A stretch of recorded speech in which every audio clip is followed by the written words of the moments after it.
నమస్తే వాళ్ళ ఎరికే కదా నేను మీ 690 పాపనని ఇవాళ చూద్దాం కొత్త కొత్త ముచ్చట్లు పట్టుకొని మీ ముంగడికి వచ్చిన మళ్ళీ గయ్యేం దోపాలు చూద్దాం పాండ్రి.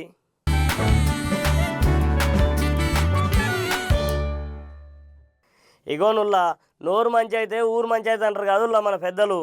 ఒక్క దెబ్బ కొట్టినా ఓసుకోవచ్చు కానీ ఒక మాట అంటే మాత్రం పానం పోయిన దాకా యాదుకుంటుంది కాదుల్లా. అట్లాంటిది ఎన్నో ఇద్దరు తెలిసిన ఈసారి మాత్రం నోటికి వచ్చినట్టు మాట్లాడి తిప్పలు తెచ్చుకున్నాడుల్లా. ఈ పాటికి ఎరకబట్టినారుల్లా ఆయన ఎవరో అదేనుల్లా మన పోసాని సారు. ఈ భూమి మీద మనిషి ప్రాణానికే శాశ్వతం కానప్పుడు 4 రోజులు ఉండిపోయే అధికారం చూసి మాట్లాడే తిప్పలు తెచ్చుకున్నాడుల్లా. రాజకీయాలలో ఉంటే జనాల తిప్పల గురించి మాట్లాడాలి కానీ ఇంట్లో ఉండి ఆటల గురించి మాట్లాడొద్దు కాదుల్లా. పట్నం వచ్చిన ఏపీ పోలీసు వాళ్ళు పోసాని సార్ని అరెస్ట్ చేసి ఏపీకి పట్టుకొని పోయినరుల్లా. ఆ తర్వాత ఏం జరుగుద్దో మీకు తెలుసు కానుల్లా.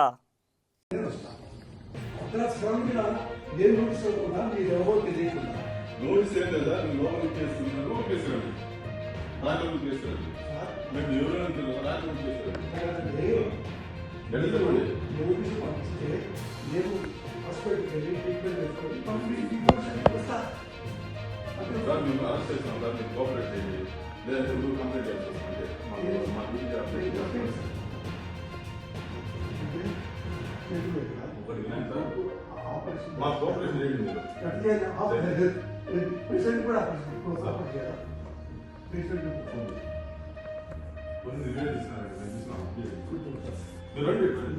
మా ఇల్లు తీసుకునేటువంటి కోఆపరేట్ చేయండి.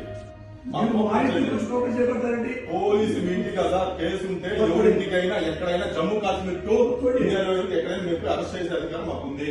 మేము ప్లీజ్ చెప్పేది పోలీస్ కి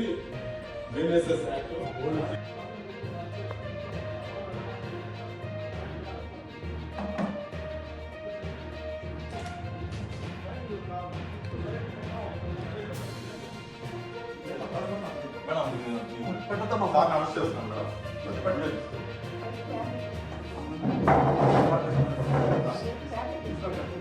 సార్ రండి సార్. మీ ట్యాబ్స్ అన్ని ఇవ్వండి మేడం. మేడం మీ పేరు మేడం. మీకు నోటీస్ ఇస్తున్నాం సార్. అరెస్ట్ చేస్తున్నాం. నోటీస్ ఇస్తున్నాం. నోటీస్ తీసుకోండి మేడం. నోటీస్ తీసుకోండి తీసుకోండి మేడం. మీరు అరెస్ట్ చేస్తున్నామని మేము ఏం నోటీస్ చేయలేదు సార్. అరెస్ట్ చేస్తున్నాము అంటున్నాము.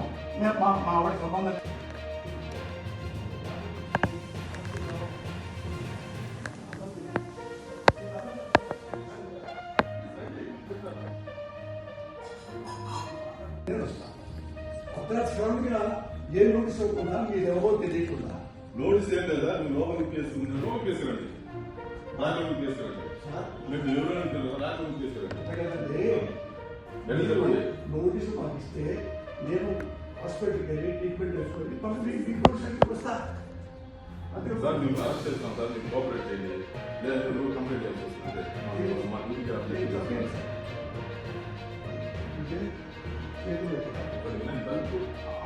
మా కోఆపరేషన్ చేయండి మీరు. పేషెంట్ కూడా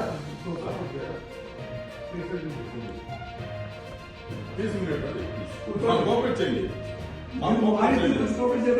పోలీసు మీ ఇంటి కదా కేసు ఉంటే ఎవరింటికైనా ఎక్కడైనా జమ్మూ కాశ్మీర్ టు ఇండియాలో ఎక్కడైనా మీరు అరెస్ట్ చేసే అధికారం మాకు ఉంది. మేము ప్లీజ్ చెప్పేది పోలీస్ కి ఎప్పుడు వచ్చారండి పోలీసులు? ఎప్పుడు వచ్చారు అసలు? 85 బెల్ కొట్టారండి. బెల్ కొడితే ఆయన వెళ్ళి మురళి గారు వెళ్ళి తలుపు తీస్తే మేము ఆయన తెలిసిన వాళ్ళు ఎవరైనా వచ్చారేమోలే అని చెప్పేసి నేను ఇటు రాలేదు. అందులోకి అరెస్ట్ చేస్తున్నామని అట్లా ఈయనేమో నోటీసు ఇచ్చాడని నేను రేపు వస్తాను, నాకు హెల్త్ బాగాలేదు, రేపు హాస్పిటల్కి వెళ్ళి తీసుకొని డాక్టర్ చూపించుకొని నేనే వస్తాను, తప్పకుండా నన్ను నమ్మండి అని అన్నారు. అంటే లేదు మేము తీసుకెళ్ళిపోతాము అని అంటున్నారు. అందులోకి నేను ఇటు వస్తే సరే ఉండండి కొంచెం ట్యాబ్లెట్స్ అవన్నీ ఇవ్వాలి, హెల్త్ బాగాలేదు అసలు, ఇట్లా ఇక్కడ చేయి నొప్పి మళ్ళీ పొట్టలో ఇన్ఫెక్షన్ అది ఉంది, యాంటీబయాటిక్స్ అవి వేసుకోవాలంటే ఇంకా నేను తొందర పెట్టేసి ఇచ్చేసానండి. ట్యాబ్లెట్స్ ఇంకా కొన్ని ఇవ్వలేదు, మర్చిపోయాను. అంటే మా డాక్టర్ చూసుకుంటారులేండి, మేము అక్కడ చూసుకుంటారులే, మా డాక్టర్ చూస్తారు, అక్కర్లేదులేండి అని చెప్పి ఇంకా తీసుకొని వెళ్ళారండి తొందరగా. నా ఫోన్ కూడా లేదు, నా ఫోన్ కూడా తీసుకెళ్ళిపోయారు, ఆయన ఫోను నా ఫోన్ కూడా. అసలు ఏం చెప్పలేదు. నోటీస్ తీసుకోమని అడిగారు 2-3 సార్లు, అంటే నేను తీసుకోను అన్నాను. ఇందులోకి ఇక అరెస్ట్ చేసి టైం అయిపోతుంది అని వాళ్ళు ఫోన్లు మాట్లాడుతూ ఉన్నారు. ఇంకా తీసుకురాలేదేంటి అని ఏదో అడుగుతూ ఉన్నారంటే ట్యాబ్లెట్స్ వేసుకుంటున్నారు, వస్తున్నారు అని అట్లా చెప్తున్నారు వాళ్ళు. ఇంకా వెంటనే తీసుకెళ్తా, ఇంకా వెళ్ళేటప్పుడు అక్కడ పెట్టేసి వెళ్ళిపోయారండి. రాత్రిపూట వచ్చి ఎందుకు తీసుకెళ్తున్నారు, పగలైనా తీసుకెళ్ళొచ్చు కదా అని కూడా అన్నానండి నేను. అంటే లేదు, ఇప్పుడు తీసుకెళ్ళిపోవాలి అని అన్నాడు ఆయన. సరే ఎక్కడికి తీసుకెళ్తున్నారంటే ఆయన పేరు, అదే నా పేరు భక్తవత్సలో అని ఆయన నెంబర్ ఇచ్చారు. ఇచ్చి ఊరి పేరు చెప్పారండి, పిఎస్. ఆయన ఎటు వెళ్తుంటే అటు అందరూ నలుగురు వెళ్ళిపోతున్నారు. వెనక్కి బాత్రూమ్కి వెళ్తున్నా, బెడ్రూమ్లోకి వెళ్తున్నా, బట్టలు మార్చుకుంటున్నా కానీ వెళ్ళిపోతున్నారు. ఆ తలుపు ఎట్లా వేసే ఉంది. నేనన్నా ఎక్కడికి వెళ్తారండి, అది బాల్కనీనే కదా, అక్కడ నుంచి ఎటు వెళ్తారు, ఇక్కడే ఉంటారు కదా, ఎందుకు అట్లా ఎమ్మటి పడతారు, అంత తొందరగా వెళ్దామని కొంచెం నిదానంగా వస్తారు కదండి అని అన్నాను. అంటే లేదు, టైం అయిపోయింది, వెళ్ళాలి, టైం అయిపోయింది అని ఎవరికో చెప్తున్నారు, ట్యాబ్లెట్స్ వేసుకుంటున్నారు, వస్తున్నాం అని చెప్పి ఇంకా హడావుడిగా తీసుకెళ్లారండి. అంటే నేను రేపు 1 తారీఖు అప్పుడు ఎప్పుడు తెప్పిస్తానండి. అయితే ఇంకా 2 ఉన్నాయి, ఒక 2 రోజులకే ఉన్నాయి. అంటే మా డాక్టర్ చూసుకుంటారులేండి అవన్నీ అని అన్నారు. ఒక రకం ట్యాబ్లెట్ 2 రోజులే వస్తాయి. అంటే ఇప్పుడు ఆయన మానేశానని కూడా చెప్పారు కదండి, రాజకీయాల్లో లేనని. నేను ఇంకా ఎప్పుడు లైఫ్లో మళ్ళీ మాట్లాడను, అట్లా ఇంకెప్పుడు ఎవరిని అనను అని అట్లా అవన్నీ కూడా అన్నారు. సరే అయినా కానీ వచ్చారనుకోండి. కాకపోతే అంత హడావిడిగా ముందు నోటీస్ ఇవ్వకుండా వెంటనే తీసుకెళ్ళిపోవటం అనేది, అసలు టైం కూడా ఇవ్వకుండా అండి, వెంటనే ఎక్కడికి వెళ్తే అటు వెళ్ళటం మాకేం అర్థం కాలేదు అసలు ఫస్ట్ ముందు వచ్చినప్పుడు. ఇగోనుల్లా దునియాలో ఎన్నో వ్యాపారాలు ఉన్నాయి కదుల్లా. ఏ వ్యాపారంలో ఏం తక్లీఫ్ చేసినా చూసి చూడనట్టు పోవచ్చు, కానీ చిన్నపిల్లలు తాగే పాల వ్యాపారంలో అన్యాయం జరిగితే మాత్రం అస్సలు ఊకోవద్దుల్లా. ఈ ముచ్చట ఇప్పుడెందుకు చెప్తున్నా అంటే, మన తెలంగాణలో సర్కారులు నడుపుతున్న విజయపాలను కొందరు దొంగబడగాళ్ళు నకిలీ చేసి అమ్ముతున్నరాటుల్లా. ఈ ముచ్చట ఎరికైనా చైర్మన్ గుప్తా అమిత్ రెడ్డి సారు కోపానికి వచ్చిండుల్లా. జనానికి ఆరోగ్యానికి సంబంధించిన కాబట్టి పాల ప్యాకెట్ల మీద బొమ్మలు చూసి కొనాలని చెప్పుకొచ్చిండుల్లా. పక్కనోని పాల కంటే చిక్కడి పాలు అమ్మాయి డబ్బులు సంపాదించుకోవాలి, కానీ పక్కనోని పాల ప్యాకెట్నే నకిలీ చేసి ఎన్నొద్దులు వ్యాపారం చేస్తారుల్లా. మీరు కూడా నిద్రమోకాన పోయి ఏదో ఒకటి తెచ్చుకోకుండా 1-2 పాలు చూసుకొని తెచ్చుకొని సార్లు. ఇంట్లో చిన్నపిల్లలు పెద్ద మనుషులు కూడా ఉంటే తిప్పలు అవుతుందిల్లా.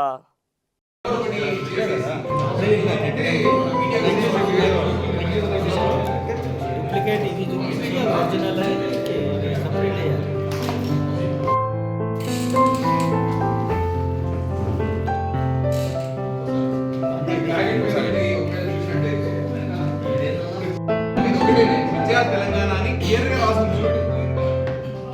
విజయ తెలంగాణ.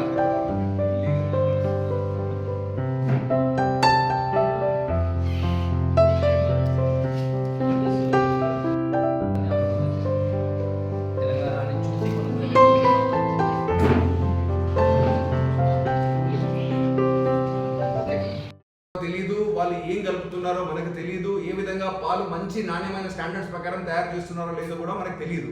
మరి ఏమీ తెలియకుండా మా పేరుని వాడుకుంటూ, సంస్థ తెలంగాణ పాడి పరిశ్రమ సంస్థ పేరుని వాడుకుంటూ మీరు చేసే అమ్మకాలు చట్ట వ్యతిరేకం.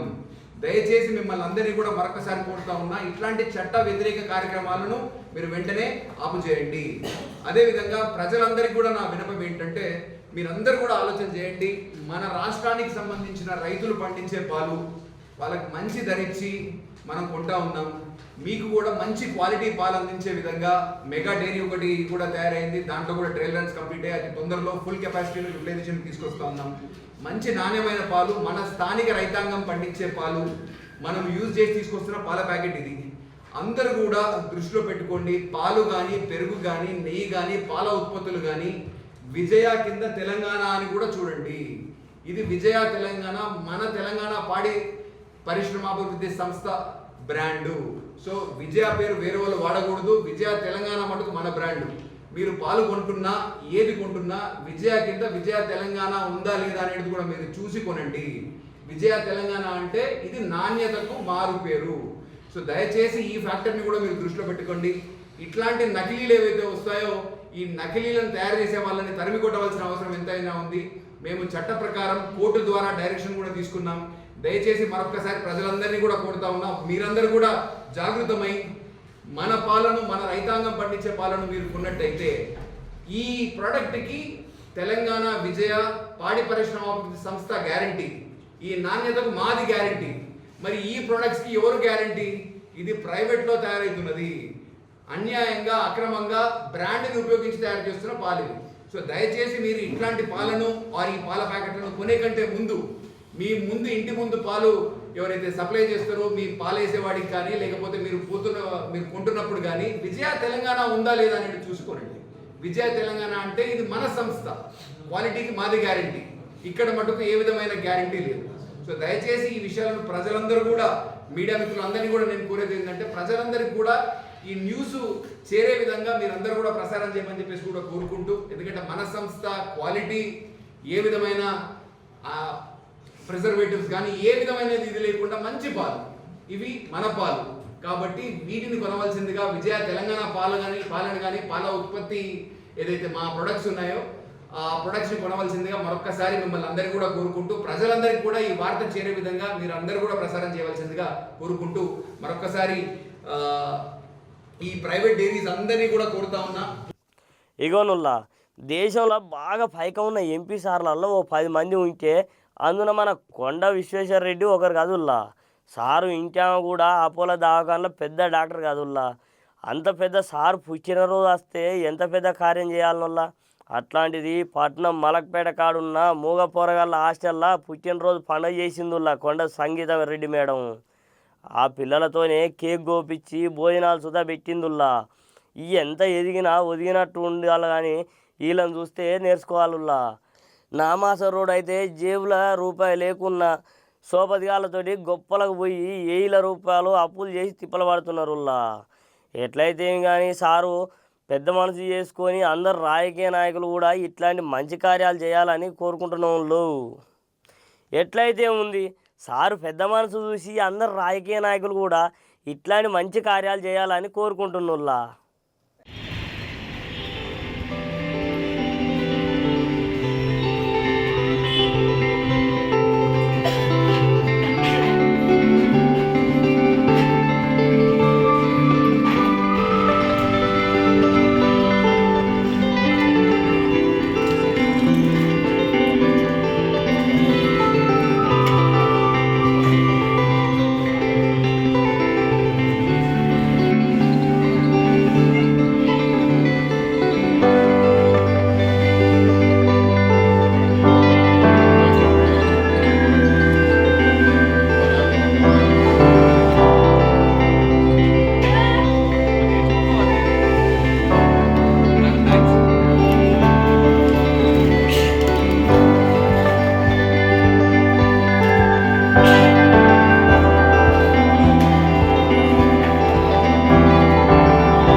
ఇగోనుల్లా మన 2 తెలుగు రాష్ట్రాలల్లో అసలైన శివభక్తి ఎవరో తెలుసు కానుల్లా. అదేనుల్లా మీరు అనుకునే మనిషే సుబ్బరామరెడ్డి సారుల్లా. శివరాత్రి వచ్చిందంటే చాలు విశాఖపట్నం కాడ సముద్రం ఒడ్డున సారు చేసే శివుని పూజలు చూసేందుకు జనం కిక్కిర్చుకుపోయినరుల్లా. కోటి లింగాలతో చేసిన శివలింగాన్ని దర్శించుకొని మొక్కులు చెల్లించుకున్నారుల్లా. సారు చేసే పూజ తీరు ఆయన నిష్ఠ చూసి నాకైతే ఇప్పటి వరకు సారును మించిన శివయ్య భక్తుడే కనిపించలేదుల్లా. మీరు కూడా ఓ పాలి చూడుండ్రి సారు చేసే పూజ ఏ తీరులో ఉందో. మన డాక్టర్ టి సుబ్రహ్మణ్య గారు అదిగో వెంచేశారండి. మీ అందరికీ కూడా మంచి అవకాశం.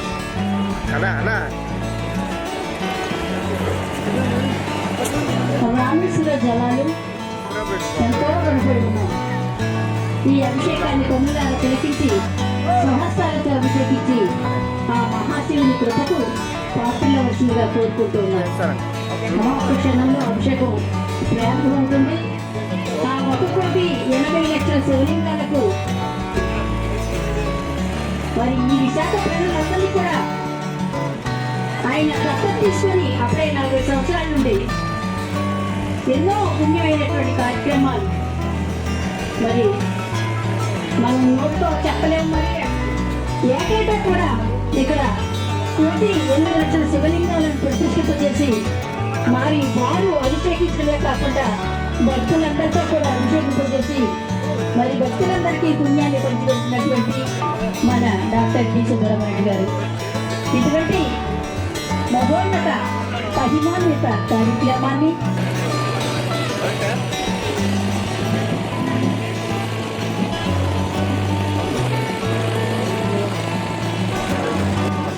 మహాసభ ప్రసాద్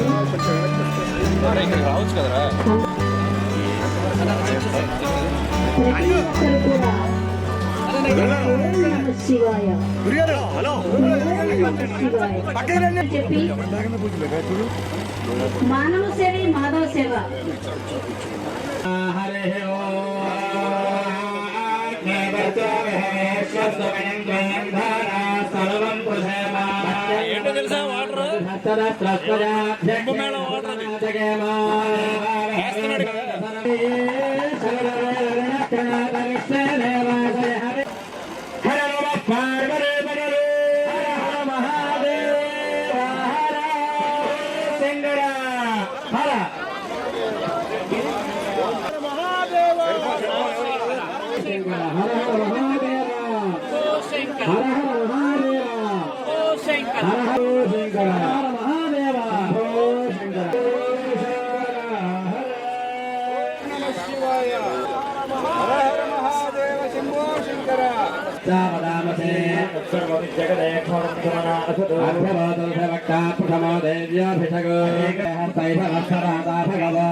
भगवान विश्वेश्वराय महादेवाय रुद्राय तदाविने क्षेत्राणां पदगे नमः तगे वारवस्तुदाय औषधीनां पदगे नमः रत्नवेदाय धावयस्तवो नमः आगच्छद्य विद्राणवन्तो जाग्रभ्यस्तवो नमः कृष्णभ्यो धारभ्यस्तवो नमः जानके हेना विश्वदोषते मारक्षन्तवाङ्गिनः योनैरवादेभिरागतो वनस्तवे प्रथमस्तवे प्रगतिस्तवे प्रजतिस्तवे रीतिस्तवे क्रतुस्तवे पुनस्तवे చరిత్రలో భారతదేశ చరిత్రలో కోటి శివలింగాలని సముద్ర తీరాన ప్రతిష్ఠ చేసి దాదాపు 39 సంవత్సరాలు కంటిన్యూస్గా విశాఖ సముద్ర తీరాన కుంభాభిషేకం ఏర్పాటు చేసి నేను స్వయంగా అభిషేకం చేస్తున్నాను, ప్రజల చేత చేయిస్తున్నాను, ప్రజలకు పుణ్యం పంచుతున్నాను. ఈ సంవత్సరం విశేషం, ఇది 40వ సంవత్సరం. 40 సంవత్సరాలు కంటిన్యూస్గా ఒక ప్రాంతంలో కోటి శివలింగాలు ప్రతిష్ఠ చేసి అభిషేకం చేయడం అంటే ఖచ్చితంగా ఈశ్వర శక్తి, ఈశ్వరు యొక్క మనకి ఇచ్చేటువంటి అద్భుతం అని చెప్పాలి. ఈ సంవత్సరం మరొక ప్రత్యేకత ఏమిటంటే గుమ్మడి గోపాలకృష్ణ గారు మీకు తెలుసు, ఆయన ప్రఖ్యాత ఉంది నటుడు. ఆయన యొక్క కంఠం, ఆయన పద్యాలు పాడినా కూడా అందరూ కూడా ఒళ్ళు గగరపాటు చెందుతుంది. ఆయన ఈరోజు ఓం నమ శివాయ అనే ఒక టైటిల్తో దృశ్య కావ్యం, అంటే మామూలుగా ఒక ప్రోగ్రాంలో ఒక నాటకం ఉంటుంది, లేదా ఒక నృత్యం ఉంటుంది, లేదా ఒక గానం ఉంటుంది. అలా కాకుండా ఈరోజు ఓం నమ శివాయలో అన్ని కంబైన్ చేసి గుమ్మడి గోపాలకృష్ణ గారు కంప్లీట్గా ఒకవైపు పద్యాలు, పాటలు, నృత్యం, పద్యాలు, కావ్యం, అన్ని నాటకం, అన్ని రకాల గురించి ఆయన చెప్తాడు డీటెయిల్గా ఏమి ఆయన చేయబోతుందని.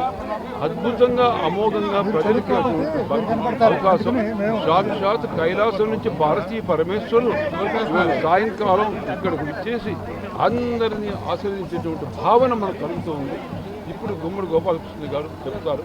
ఏది ఏమైనా నా జీవితం సుబ్రహ్మణ్యుడిగా ధన్యమైంది. ఈ 40వ సంవత్సరం ఏకధాటిగా నేను స్వయంగా ఏర్పాటు చేసి నేను ప్రజల చేత దగ్గరుండి అభిషేకం చేయించడం అంతకన్నా జీవితంలో అదృష్టం మీకేమీ లేదు.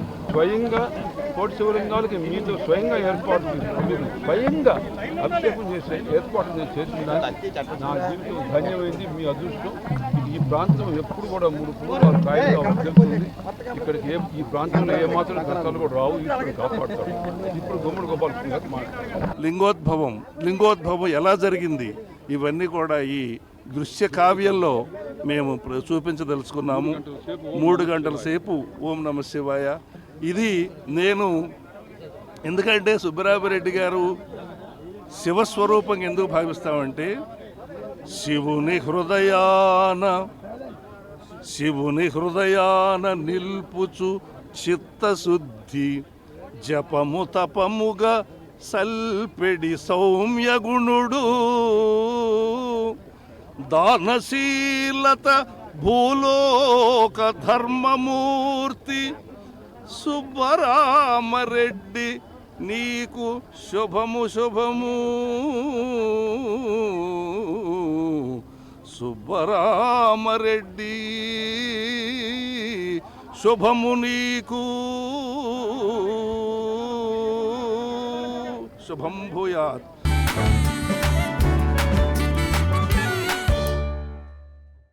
సోషల్ కాదులో ఇవాళ కొత్త ముచ్చట్లు, మళ్ళీ రేపు కొత్త ముచ్చట్లు పట్టుకొని మీ ముంగడికి వస్తాయి. ఇక అప్పటి వరకు చూస్తూనే ఉండరు. క్రమం తప్పకుండా 6 9 టీవీ.